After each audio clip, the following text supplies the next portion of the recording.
The content presented in this video is intended solely for educational and informational purposes only. It should not be considered as financial advice or a recommendation to trade or invest. All data, charts, images, and financial information used in this video are based on historical research and analysis for education and illustration purposes only, and do not guarantee any future profits or outcomes. Viewers are advised to conduct their own research before making an investment or trading decision. क्या कोई product FD से भी ज्यादा safe हो सकता है? Yes. The guilt investments. हमें रोज कहीं ना कहीं गिल्ट सिक्योरिटीज या गिल्ट इन्वेस्टमेंट्स को लेकर बहुत सारे क्वेरीज आते हैं, और आज मैं आपको आपके गिल्ट सिक्योरिटीज से लेकर सारे कंफ्यूजन को दूर करूंगा। तो इस वीडियो में एंड तक बने रहें और आराम से समझें what are guilt securities.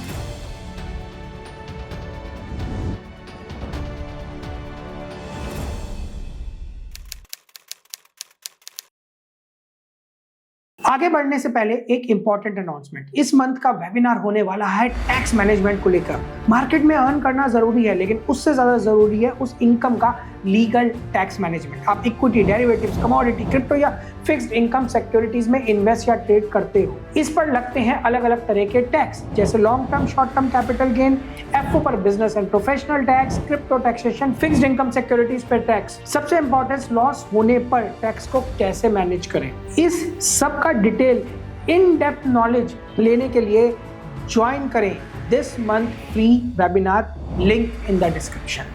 Market में रिसर्च के दो सिस्टम्स होते हैं, टेक्निकल एंड फंडामेंटल, जिसमें से technical analysis system is more prominent, लेकिन लोग टेक्निकल एनालिसिस को हमेशा आधा ही सीखते हैं, that is candles, indicators etcetera. Technical analysis का रियल अप्लाइड सिस्टम कभी नहीं सीखते।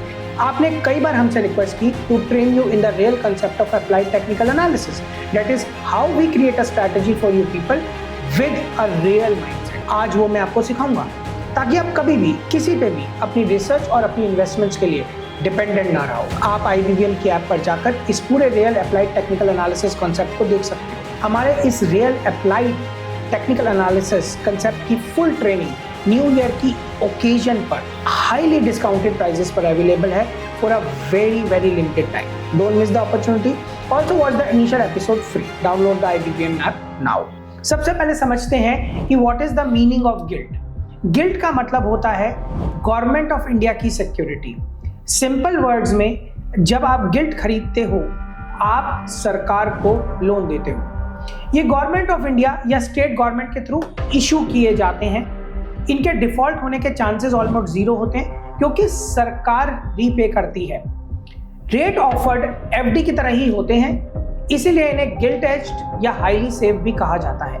सेफ इन्वेस्टमेंट्स के लिए gilt which is equal to trust plus stability. अब अगला question, is gilt safer than FD? Yes, as इनके डिफॉल्ट होने के चांसेस ऑलमोस्ट जीरो होते हैं। It is backed up by government of India. Gilt is equal to government of India को loan and FD is equal to bank का promise. आप समझ ही गए होंगे। अब समझते हैं difference between guilt and guilt fund. Guilt, जब आप गिल्ट सिक्योरिटीज डायरेक्ट गवर्नमेंट से खरीदते हो, like buying treasury bill, certificate of deposit, किसान विकास पत्र, 8% बॉन्ड्स, तो उन्हें हम बोलते हैं गिल्ट। फिक्स्ड इंटरेस्ट रेट मिलता है, लेकिन लिक्विडिटी इश्यूज आते हैं। अब हम बात करते हैं गिल्ट फंड के बारे में। ये एक ऐसा म्यूचुअल फंड है जो सिर्फ गिल्ट सिक्योरिटीज में इन्वेस्ट करता है। रेट ऑफर्ड गिल्ट की तरह ही फिक्स्ड होते हैं, as they are investing directly in gilt securities. NAV interest rate के हिसाब से वेरी स्लाइट ऊपर नीचे होता है। अब समझते हैं why gilts funds are better than gilts। ये बहुत इंपॉर्टेंट कंसेप्ट है।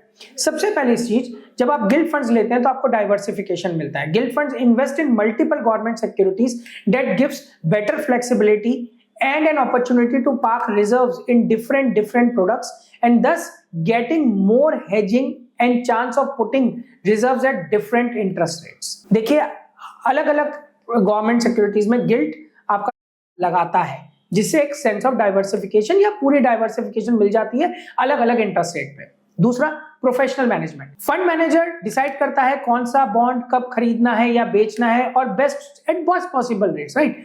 Fund management interest rate changes को एक्सप्लॉइट करके बेटर पे बैक जनरेट कर सकते हैं, जो डायरेक्ट गिल्ड में पॉसिबल नहीं है। According to data, gilt fund का CAGR रेंज करता है 8% के बीच में, depending on the time frame of investment, जबकि नॉर्मल गिल्ट में ये फिक्स्ड हो जाता है।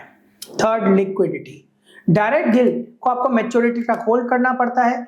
गिल्ट फंड को आप कभी भी सेल कर सकते हो। इनफैक्ट ये इतने लिक्विड होते हैं कि अगर आप 1 महीने के बाद भी रिडीम करते हो तो विदाउट एनी एग्जिट लूट एंड वैल्यू लॉस आप इन्हें रिडीम कर लेते हो। Fourth, margin. Yes, gilt funds are counted as margin. As drawdown chances are negligible, hence इनको exchange पर pure liquid margin के बराबर कंसिडर किया जाता है और इस पे आपको 90 से 95, 90 to 95% तक का मार्जिन मिल जाता है।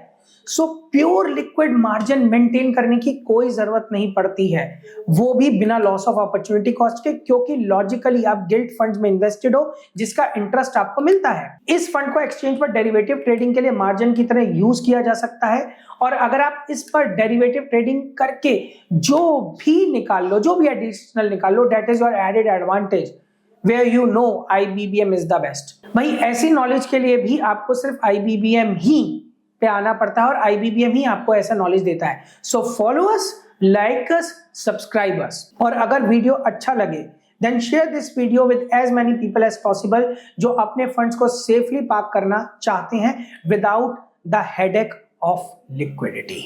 सो अब आप ये भी समझ लीजिए that gilt funds have no impact of market falling और राइजिंग। आप गवर्नमेंट ऑफ इंडिया को लोन दे रहे हो, gilts are fixed interest bearing instruments. So बाजार गिर रहा है, बाजार बढ़ रहा है, इन पे कोई फर्क नहीं है। आपने गवर्नमेंट ऑफ इंडिया को एक फिक्स्ड इंटरेस्ट पे लोन दिया है और वो आपको क्रेडिट मिलेगा ही मिलेगा। अब अगला क्वेश्चन आता है, when is the interest rate credited in the gilt fund? आपको जो गिल्ट फंड्स होते हैं उस पे इंटरेस्ट कब मिलता है? देखिए, most of the government of India bonds interest semi annually या एनुअली पे करते हैं। कुछ शॉर्ट टर्म बॉन्ड्स या स्पेशल पर्पस सिक्योरिटी सिर्फ मैच्योरिटी पर इंटरेस्ट देती हैं और एक गिल्ट फंड डाइवर्सिफिकेशन देते हुए इन सब में इन्वेस्ट करता है। That is why we always favour gilt funds. अब बॉन्ड्स का इंटरेस्ट फंड को कूपन डेट पर क्रेडिट किया जाता है, क्रेडिट कूपन डेट पे होता है, लेकिन एनएवी कैलकुलेशन में ये एक्रूड इंटरेस्ट की तरह रिफ्लेक्ट होता रहता है, इसलिए एनएवी कॉन्टिन्यूस राइज करती रहती है, सिर्फ कूपन डेट्स पर नहीं। फंड मैनेजर्स यूजुअली इस इंटरेस्ट को ऑटोमेटिकली री इन्वेस्ट कर देते हैं। ये री इन्वेस्टेड इंटरेस्ट एनएवी को ग्रेजुअली बढ़ाता रहता है even before redemption. That's a very great feature. अगला, can we do SIP in gilts? हाँ जी, आप गिल्ट में पूरी तरह एसआईपी कर सकते हैं। उसके लिए आप आईबीबीएम टीम से टच कर सकते हैं कि which is the best guilt funds जिसमें आपको अपना एसआईपी करना चाहिए या लमसम इन्वेस्ट करना चाहिए ताकि आपको मार्जिन भी प्रॉपरली मिले। देखिए, कई बार आपको गलत गिल्ट्स की वजह से मार्जिन्स नहीं मिलते, तो हेंस आप कोशिश कीजिए कि एक्सचेंज अप्रूव्ड गिल्ट्स पर ही अपना जो फंड है वो डिप्लॉय करें और उसके लिए आप आईबीबीएम टीम से जरूर टच कर सकते हैं। वो आपको पूरी सपोर्ट करेंगे, प्लस आपको best of the best gilts में आपका फंड पार्क भी करवा देंगे। अब समझते हैं difference between guilt and liquid funds. ये एक बहुत बड़ा क्वेश्चन है। देखिए दोस्तों, गिल्ट फंड्स तो आपको समझ आ ही चुका है। Now let's understand liquid funds and by the end of this explanation आपको समझ आ जाएगा कि why gilt funds are better than liquid funds. आप लिक्विड फंड्स को बहुत ज्यादा फेवर करते हो, मैंने देखा है, लेकिन gilt funds are much better. कैसे? लिक्विड फंड्स एक ऐसा म्यूचुअल फंड होता है जो इन्वेस्ट करता है शॉर्ट टर्म इंस्ट्रूमेंट्स में, शॉर्ट टर्म डेट इंस्ट्रूमेंट्स में, जैसे commercial papers, bank CDs. Maturity up to 91 days की होती है इनमें। ये एक ओवरनाइट फंड की तरह ऑपरेट करते हैं, which are the liquid funds. इनमें रिसीव बैक कम होता है, CAGR अप्रॉक्स 4 से 5% का होता है, डिफॉल्ट के चांसेस कम होते हैं पर फिर भी होते हैं, फाइनल रिसीव बैक कॉम्प्रोमाइज होता है, इसी वजह से डिफॉल्ट होने की प्रोबेबिलिटी बनी रहती है। अब क्यों बनी रहती है? As liquid funds usually invest करते हैं short term corporate debentures, bank papers, so yes chances are very negligible, क्योंकि 90 डेज का ड्रॉडाउन पीरियड होता है या आप शॉर्ट टर्म इन्वेस्टमेंट्स में जा रहे हो, बट डिफॉल्ट के चांसेस एग्जिस्ट करते हैं। इंटरेस्ट रेट प्रॉब्लम बड़ा रहता है क्योंकि आप बहुत छोटे छोटे टाइम फ्रेम के लिए इन्वेस्ट कर रहे हो, तो अगली बार इन्वेस्ट करने जाते हैं तो भैया ब्याज नहीं मिलता, सेम इंटरेस्ट नहीं मिलते, तो री इन्वेस्टमेंट प्रॉब्लम भी बनी रहती है, सेम कूपन नहीं मिलते, तो कई बार इसमें सेम लेवल ऑफ इंटरेस्ट आप नहीं बना पाते। अब समझते हैं why does there is a very little fluctuation in the gilt fund. अब कई लोग मुझसे पूछते हैं, सर क्या गिल्ट फंड प्राइजेस ऊपर नीचे होते हैं गिल्ट फंड के? देखिए, गिल्ट फंड एक गवर्नमेंट ऑफ इंडिया की सिक्योरिटी होती है, it's a fixed interest rate bearing instrument, इसे समझिए आप। तो अब आप एक बात बड़ी गौर से समझिए, यहां पर आपको ये बात समझनी बहुत जरूरी है। मान लेते हैं आपने एक बैंक एफडी में 60% पर अपना कोई फंड पार्क किया, राइट? आपने ये फंड पार्क कर दिया। अब एक साल बाद आपने अगर 100 रुपए लगाए थे तो आपको 107 मिलेंगे ही मिलेंगे, because that's a fixed interest bearing instrument, your FD, bank FD. अब हुआ क्या कि मीनवाइल ओपन मार्केट में जो फिक्स्ड इंटरेस्ट बेयरिंग इंस्ट्रूमेंट्स होते हैं, that is FDs, bonds, debentures, इनका जो रेट है वो 8 हो गया, बढ़ गया। तो आपकी जो एफडी हुई हुई है वो 1% से कम की हुई हुई है, थोड़ा कम। तो इस समय आपका ये जो एफडी है ओपन मार्केट में डिस्काउंट हो जाएगी। हालांकि एफडी बाय सेल नहीं हो रही है, मैं सिर्फ आपको एक्सप्लेनेशन दे रहा हूं। क्यों? क्योंकि आपकी एफडी 60% पे हुई है और आज बाजार का ओपन रेट 8% का है एफडी का। तो आपकी एफडी जो अभी आपने करा रखी है वो हल्का सी सस्ती हो जाएगी अगर आप इसे बेच पाते हैं। क्यों? क्योंकि जो सामने वाला इसे खरीदने जाएगा वो बोलेगा अरे भाई इस समय तो मैं एफडी 8% पे करा सकता हूं, तुमने तो 60% पे करा रखी है। तो वो 1% का डिफरेंस कौन पे करेगा? वो आपको पे करना पड़ेगा। अगर मैं इसे एफडी की जगह, समझिए यहां एक गिल्ट लिख दूं, गिल्ट फंड, राइट? तो गिल्ट फंड में यही होता है, आपने गिल्ट इन्वेस्टमेंट किया एट 60% पे आपने गिल्ट इन्वेस्टमेंट किया, और अब गिल्ट का open market rate government of India ने इंटरेस्ट इंक्रीज कर दिया तो 8% का हो गया। तो जो 60% पे गिल्ट हुआ है वो मार्केट में डिस्काउंट हो जाएगा। लेकिन इसका मतलब क्या आपको M2M आ गया या गिल्ट गिर गया? नहीं, क्योंकि ईयर एंड में वो गिल्ट 107 होगा ही होगा। लेकिन इस समय ओपन मार्केट में वो गिल्ट हल्का सा डिस्काउंट ले जाएगा, यानी ओपन मार्केट में वो गिल्ट 105, 106 के आसपास ऑफर होने लगेगा, क्योंकि इस 1% का कंपनसेशन आपको देना पड़ेगा। लेकिन ईयर एंड में तो वो इतना होना ही होना है। अब आप इतनी बात समझिए कि फिक्स्ड इंटरेस्ट बेयरिंग इंस्ट्रूमेंट अपने कूपन डेट या अपने मैच्योरिटी डेट के हिसाब से ही कूपन आपके पास क्रेडिट करते हैं। तब तक ओपन मार्केट में वो गिल्ट डिस्काउंट पे चला जाएगा। इसे समझिए कि आपने 100 रुपीज लगाए थे, अब आपने अगर 100 रुपीज लगाए, इसे समझिए इस बात को, वो एक साल बाद आपके अकाउंट में 107 रिफ्लेक्ट होंगे, राइट? क्योंकि आपने इसे 60% पे इन्वेस्ट किया। अब बाजार का ओपन रेट हो गया 8%, अब ये एक साल बाद 107 होंगे। ये 100 रुपए अब कोई खरीदने जाएगा, अभी आपको ये 7 रुपए मिले नहीं हैं, तो ये ओपन मार्केट में एक डिस्काउंट फैक्टर ले जाएगा और आपका यही गिल्ट 99, 98 इस पे ट्रेड होने लगेगा। अगर 6 महीने गुजर चुके हैं तो यहां पर 3 रुपए का इंटरेस्ट एक्रू हो जाएगा। तो ये ओपन मार्केट में 103 या 104 का होना चाहिए, तो डिस्काउंट लेकर ये 102 के आसपास ट्रेड होने लगेगा, क्योंकि 6 महीने का इंटरेस्ट एक्रू हो गया है। तो गिल्ट का जो कूपन होता है वो एक्रू होता रहता है, क्योंकि जैसे जैसे इंटरेस्ट या मैच्योरिटी पास आती है, एक्रू जो इंटरेस्ट होता है, कूपन डेट होती है, वो पास आ जाती है और ग्रेजुअली कूपन बढ़ता रहता है। तो gilts do not have any default chances. लेकिन ब्याज तो ब्याज की तरह ही मिलेगा ना, हल्का सा वो ऊपर नीचे होता है। और क्यों होता है? अब आप अगली बात समझिए, ये इंटरेस्ट रेट कैसे बदलता है। आप इसे बहुत क्लोजली फॉलो करते हो, लेकिन आप लोग समझते नहीं।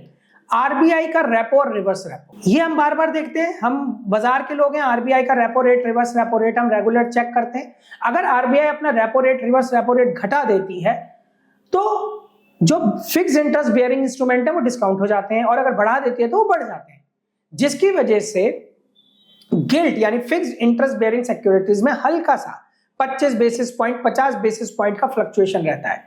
दैट इज 25 बेसिस पॉइंट का मतलब होता है that is 25 BPS is equal to 0.25 and 50 BPS is equal to 0.50। जो अपनी आरबीआई है वो 25 बेसिस पॉइंट और 50 बेसिस पॉइंट इसी फॉर्म में बात करती है। मैं भी आपसे इसी फॉर्म में बात करना चाहता हूं कि when we say 8%, it means 800 BPS। 100 BPS is equal to 1%। इस बात को समझिए। So gilts do not carry any default chances, लेकिन फिक्स्ड यानी इंटरेस्ट रेट इंस्ट्रूमेंट्स में अगर चेंज आता है, फिक्स्ड इंटरेस्ट रेट बेयरिंग में रेट्स में चेंज आता है, तो हल्का सा गिल्ट में चेंजेस आते हैं, that does not mean that guilt is going into a risk और लॉस। इस बात को समझिए। I hope it clarifies.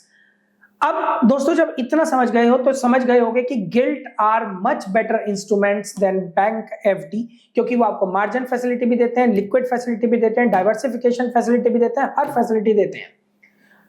तो I believe you know how to invest. आपको मेरा काम था नॉलेज देना, उस नॉलेज को लेना ना लेना आपका काम है। So I can finally say gilts are a perfect mix of safety, professional management and liquidity, especially if you want government backed positive flows, and they offer to park your reserves without locking your funds till maturity. Hope आपको ये video अच्छा लगा हो, और अगर आपको इस पर फर्दर गाइडेंस चाहिए तो आपको पता है कहां आना है, the once in a month free IBBM webinar. Hopefully जिसने भी इस वीडियो को देखा, सराहा, शेयर किया, उसे मैं इस वेबिनार में जरूर देखूंगा। With this, thank you so much. Ending my video, your host Sudhanshu Singh.